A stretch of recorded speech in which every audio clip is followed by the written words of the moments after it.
All right, and welcome to October, and we'll start off this month with some breaking news, hot off the press if you like. The other day I got a message through that Farriers had done another 50-pounder, and I was delighted to find out who caught it. It was none other than a friend of the Carp Society and one-time chairman, in fact, the Lord of Redmire himself, Mr. Les Bamford. Yeah, we're made up to it, that Les. He's a nice fella, and he's had a few good fish down there, to be honest, but yeah, to catch a 50 is fantastic news. So massive congratulations to Les, and well done from all of us. And yeah, Farriers actually fished well in October. I know Richard Howell had 3 fish out up to 42 pound the other week. Dunner fresh, he had a couple of 40s in September if I remember rightly, and then this month he's had a 46 out as well. And yeah, there's been quite a few nice fish out there, so yeah, it's nice to see that place doing well. Right then, on to the main issue for this month's video, and we had the pleasure of Tom Maka down here the other week.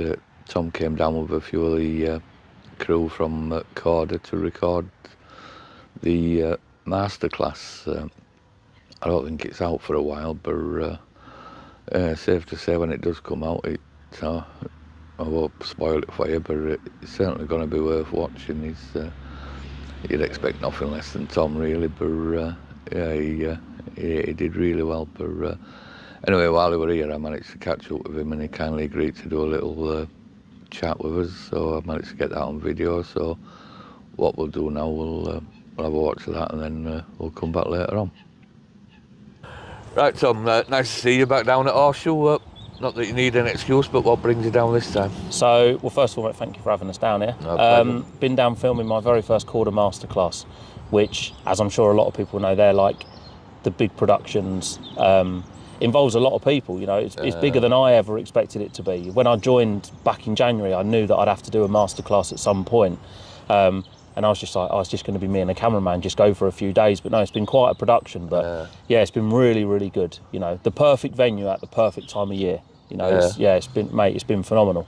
Yeah, the first one must have been a bit of pressure on you. Put yourself under pressure. Well, that's the thing. Like, when we got down here, like, we got set up and stuff, and we wasn't due to film the following day. And you sort of wake up and you know in your head how you want the trip to start. And because there's obviously a few guys here, and it's a big expense to get everybody here. After the first day, you're a bit like, come on, like, let's just get a start. But the one thing is, I don't think you should ever do is put under too much pressure, because the minute you start flapping, and certainly with a lake like this, you know, and we've seen it over the time that we've been here, the fish don't spend any longer than sort of 24 to 36 hours in front of one area. And because the weather's been so changeable, we could have chopped and changed and moved all week, and we'd have probably ended up sitting here now without a film. But by sitting on our hands and just staying put, you're able to get all of the stuff you need to get done behind the scenes, you know, all the filming, the cutaways, all the stuff in the tank and stuff like that. But you're also getting carp at the same time. Whereas if you're moving, it's a big upheaval with like 4 guys. So yeah, mate, it's been really, really good. Yeah, you've done all right then, mate.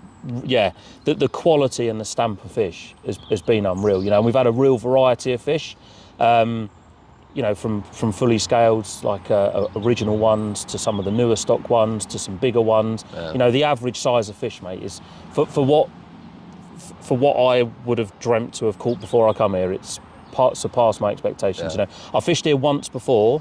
That was 2 years ago, and I think I had about 9 or 10 fish in a couple of nights, and one 30-pounder. But you can see even from the 2 years prior when I fished here, the average size of fish has gone up, you know. So, and I think since we've been here, I've been speaking to obviously yourself and Cole, like, it's done probably another 6 to 8 30s just in the short time we've been here. I think it's done 10 30s this week. 10 30s, yeah. And I mean, there's been like people coming and going. It's not like there's been like 30, 40 guys a night on. So that just shows that everyone that's coming on is having chances, and they're coming out from everywhere. And that's what baffles me the most, is like, we're fishing here in Winter Bay, but then the guy behind us in Summer Bay is catching. But then in the morning you wake up, he's caught no more, and the fish are in front of you. That how much they move. Like, I think any peg that you was to go in around here, you would have a chance of catching a fish at any point. Yeah, when people turn up in the shop, they sort of say which is the best pegs and where to go. they start telling them that there's no rubbish pegs on here. No. Any day a peg will produce sort Yeah, of thing. yeah. Well, you can see that. Like, obviously, there's always the more known ones. Like, I've always heard about like Winter Point, Winter Disabled, Boat Point.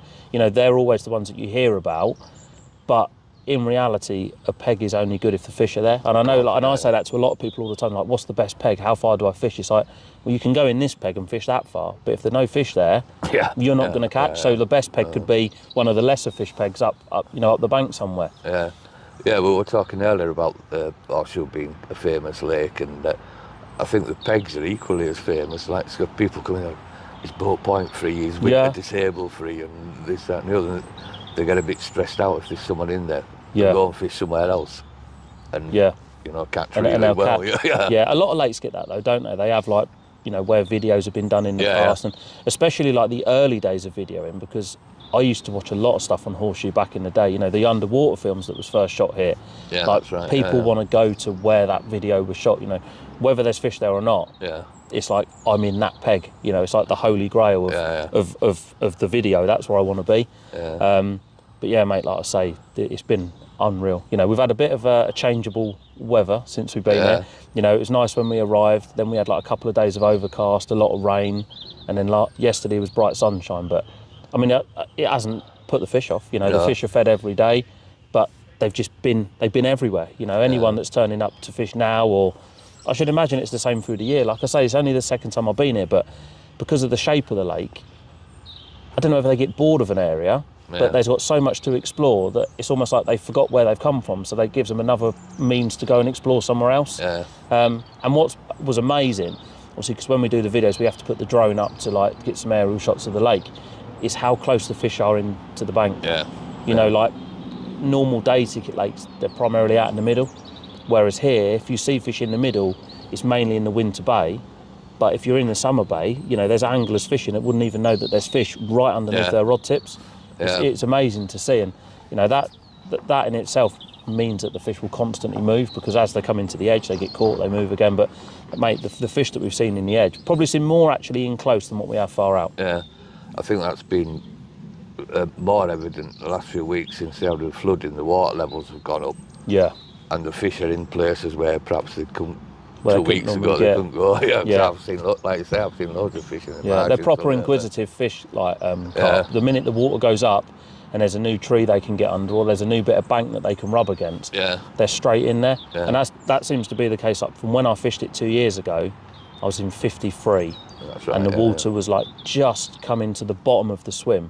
So it's probably about, did you say 12 to 18 inches up the water? It seems to be. Yeah, I'd say at least. It's a lot more sort of bank space where they can go and hide, isn't it? And I think that's definitely the case now. But mate, the fish are in such good condition. You know, like no leeches on them, nothing, like immaculately clean as well. And that's like with the barbless hook thing. A lot of people always say, well, barbless causes more. Like, I fished a couple of places now where it's barbless only, like here and Bluebell, and the mouths are absolutely immaculate. So there's obviously something in it. But that opens always a massive can of worms. Should you use a barbless? But you know, all the fish that we've had, mate, you know, you can look in their mouths with a camera and they're absolutely immaculate. Yeah, I'm kind of a big advocate for barbless hooks. Yeah. Which is quite a contrast. Before I came down here, when I used to fish quite regularly, the thought of using a barbless hook would terrify me. Yeah. And now I don't think I'd ever use a barbed hook ever again. When you speak to people, they're like, but if you take any slack, like if you let the line go slack or you drop the rod, the hook comes out. It's like the hooks are not buoyant. They don't just float out of their mouth. You know, if you keep a little bit of pressure on them, that hook is not coming out. You know, it's impossible. And like I say, the hook holds we've had, like I've not lost a single fish. Yeah. You know, even down to the tench that I've been catching, not lost a single fish. Yeah. So. And there's still quite a fair bit of weed about as well. There is. Yeah, there's like there's like quite a lot of silkweed, which I should imagine you probably get here all the time. And then there's like strandy weed, but the fish find it. But because of the time of year now, as you start pulling them through, it just breaks away, and you sort of. I've not had any problems with the weed. Like it hasn't been a problem like where I thought I'm going to hook a fish here, I'm going to lose it because of the weed. No, it's been no drama. Good stuff. It's been very good. Right, so you're here doing the Mars class. How long have you been recording now? January. Is that 1st of January. Yeah, so I've been there, now October, 10 months. Yeah. That was a big move for you then?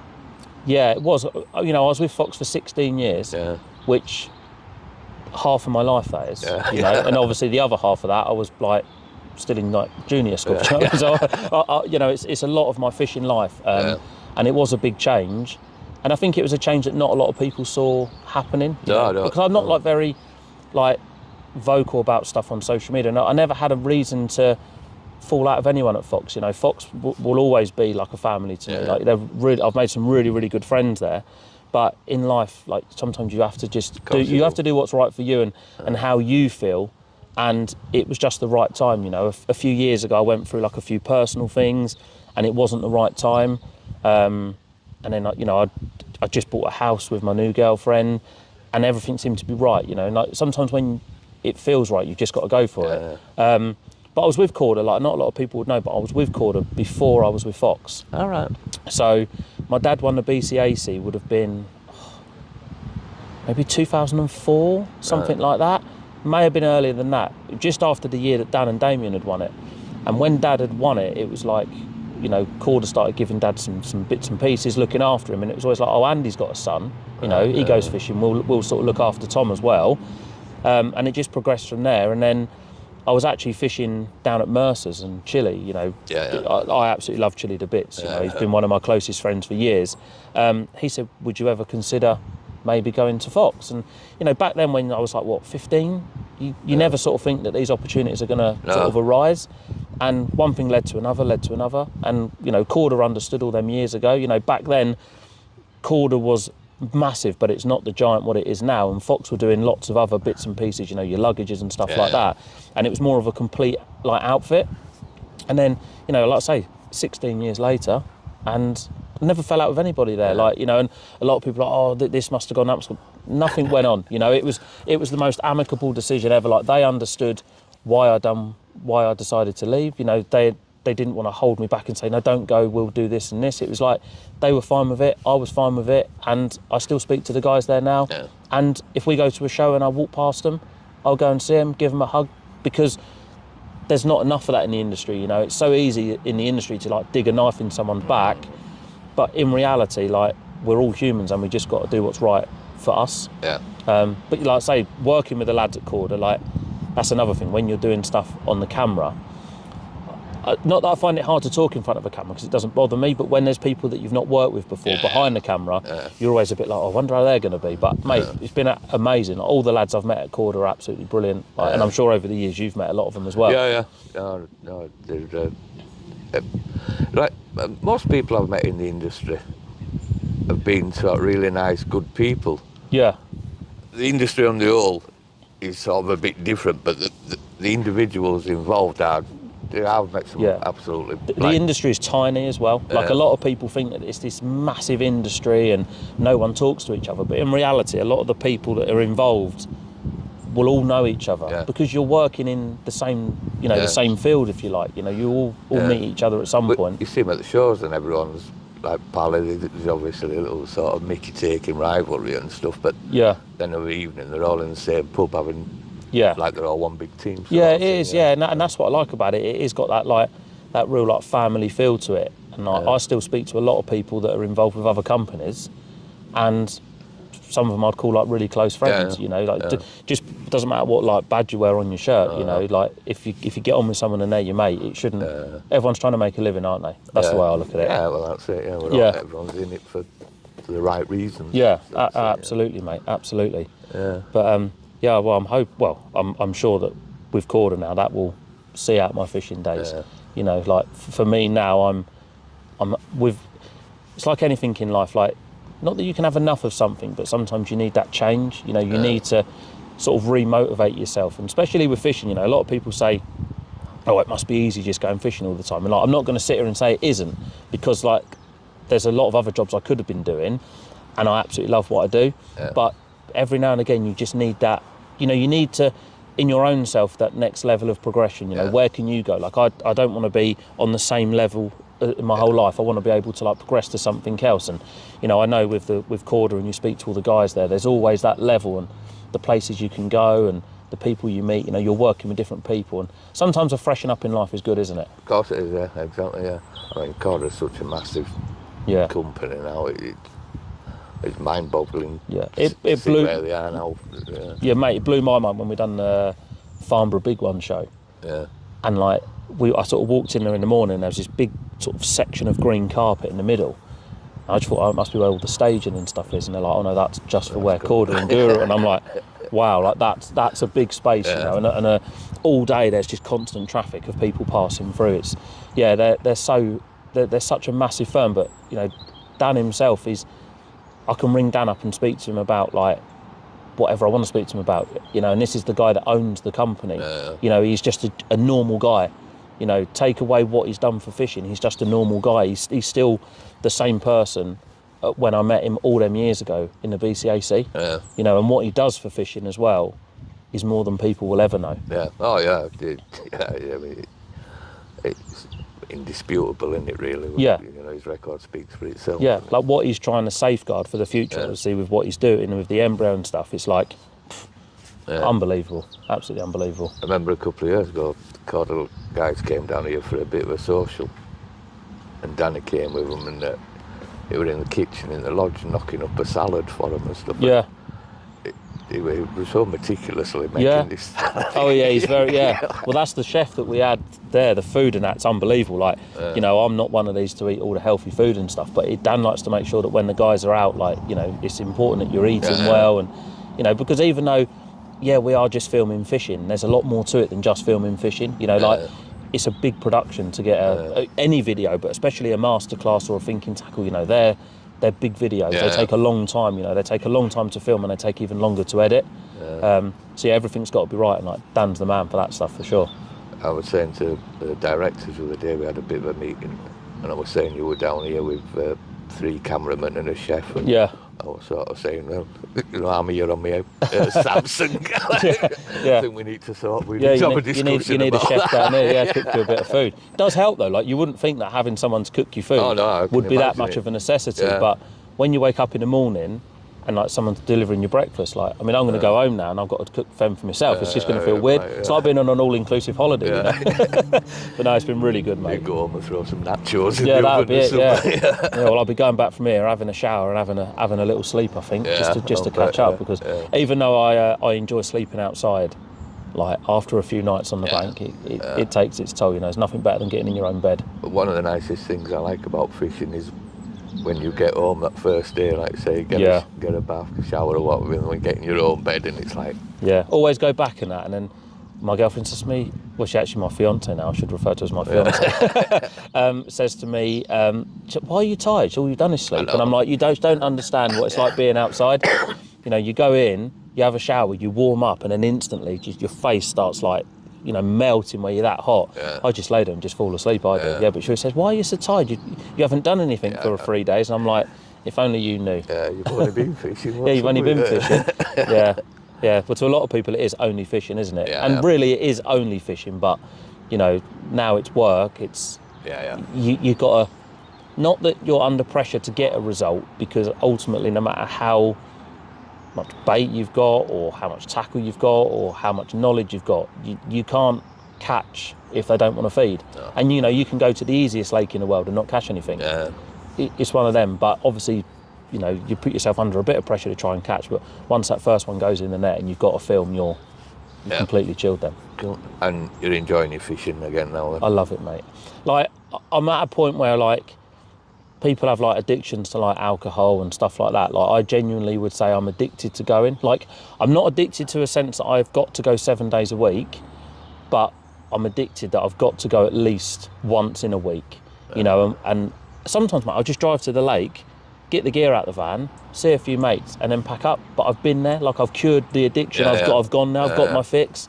And I think that's one of the things, that I'm in a very fortunate position that I could fish all the time, but you've got to find the balance between your home life and not burning yourself out, and also doing my own fishing, which is away from a camera, which is very rare now. You know, it's not often that I go fishing without a camera, if it's a vlog camera or whatever. But sometimes when I go fishing on my own and like I put the rods out, I just sit there. I'm like, God, this is different. Like there's no one about. You know, there's no one going to say, can you just talk me through this or can you just talk me through that? But yeah, mate, I love fishing more than anything. You know, I can't get enough of it, but at the same time, I don't want to be doing like multiple nights every week, because I'm only young, Stu, and I'm only 33. Like, you can very easily burn out, and I plan to do this for probably the rest of my life. Yeah. And I want to sort of keep the position that I'm in, and I don't want to burn out and not enjoy something that I once loved. Yeah. And that's why I do what I do now. Yeah, you were saying you're living not far away from Ashmead. You'll have to go down there and just have a couple of days on your own. But yeah, again, fishing, Ashmead, like that's, especially speaking with Chile, that's somewhere that I know he's fished in the past. Yeah. And it's now, like when I used to live in Kent, obviously it was a long way from me, but now I'm down in Somerset, it's not. I mean, it can't be I don't know exactly where it is in relation to me, but it can't be no further than half an hour, 40 minutes. It's near Yeovil is the sort of big. Oh yeah, that would be about half an hour. I know when I go down there, when you see the Glastonbury sign, it's... Yeah.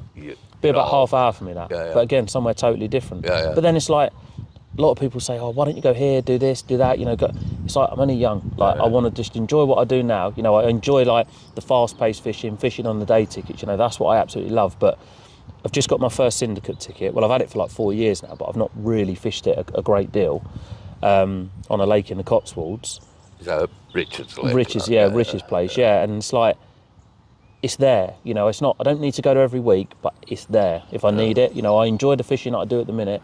I'd quite happily go from fishing here, catching lovely fish, big fish, to go into a commercial and catching 10-pounders. I'd still get, the same level of enjoyment, because I just love fishing. And I don't want that to ever burn out. And, the guys that spend like weeks and weeks on end fishing on like harder lakes, I take my hat off to them. But at the minute, at my age, with my lifestyle, that doesn't really suit it.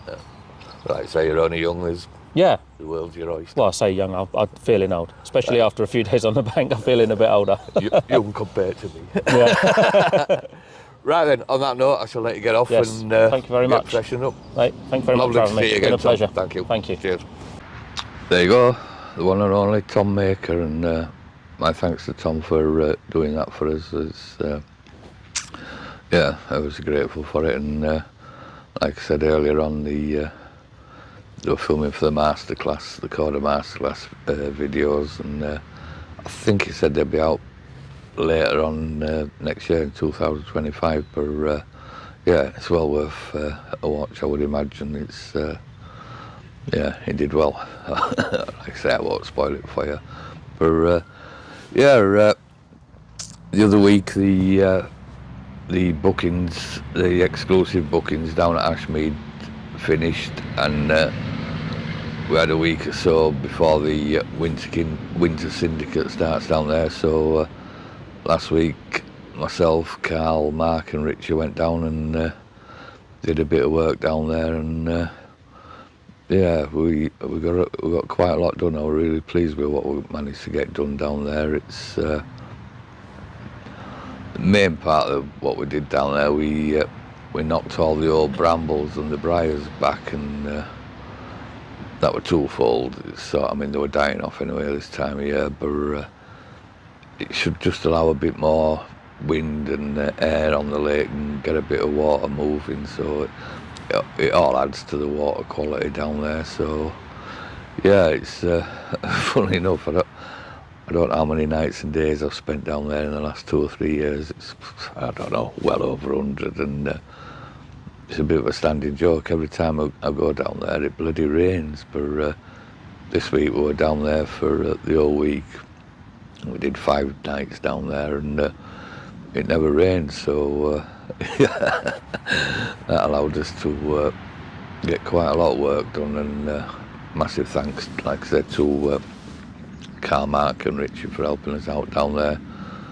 And while we were down there, Justin and Nick were working on the stock pond and checking on the stock in there, and they managed to catch a few fish in there.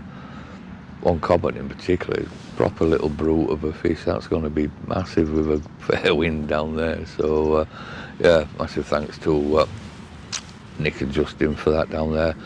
And also, like I say, I mentioned it's the end of the exclusive bookings down there, and I've got to say a big thank you to Jay.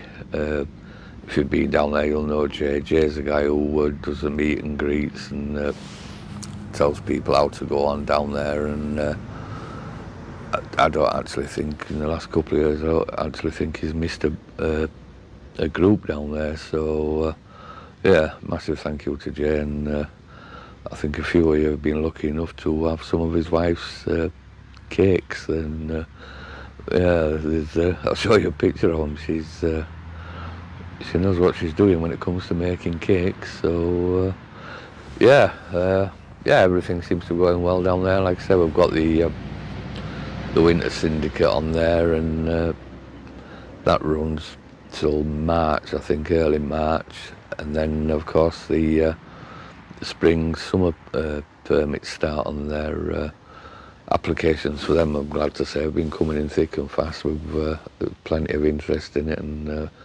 equally plenty of applications. We haven't sort of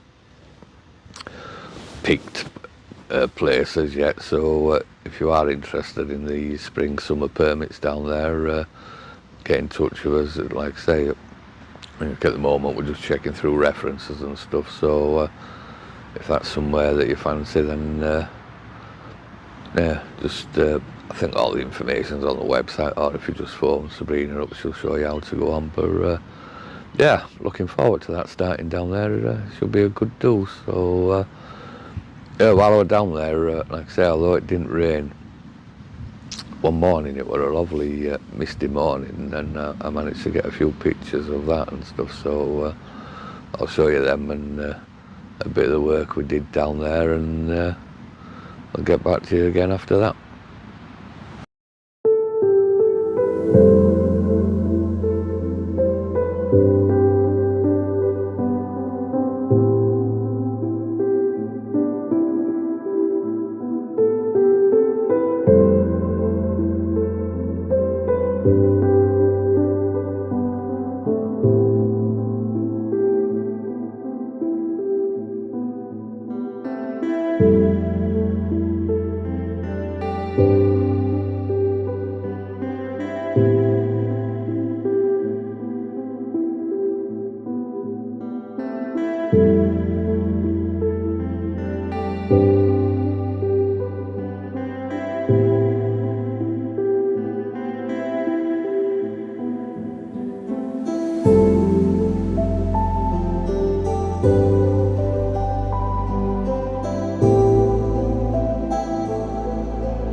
There you go, that's Ashmead and a bit of the work we did down there last week.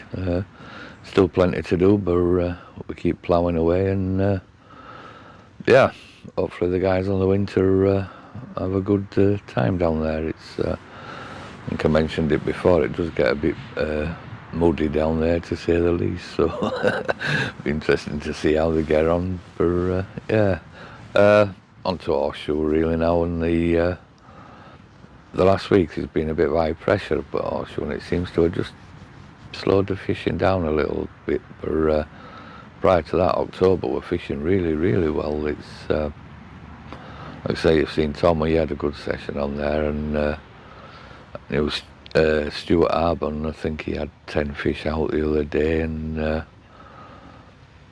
Waspy had a couple of fish out, including a new 39, so we were delighted to see that. That's going to be some fish, that, and we actually had another 39 out as well. Tom Hawksworth, he had a good session fishing up in the 40s the other day. I think he had 10 or 12 fish out, and a few belters amongst them. But yeah, another 39 there. It's there's some good fish coming out of Horseshoe now. There's been a few 37s, 35s, 36s and whatever. So, I mean, it's we're going into November now, so I reckon you've got another good month of the fish feeding. So it'd be interesting to see if one of them push through 40. I'm not exactly sure of the weights of the 39s. There were 39 an ounce, so it will take a lot to push them through 40. So we'll see how that goes on. So yeah, that's about it for this month.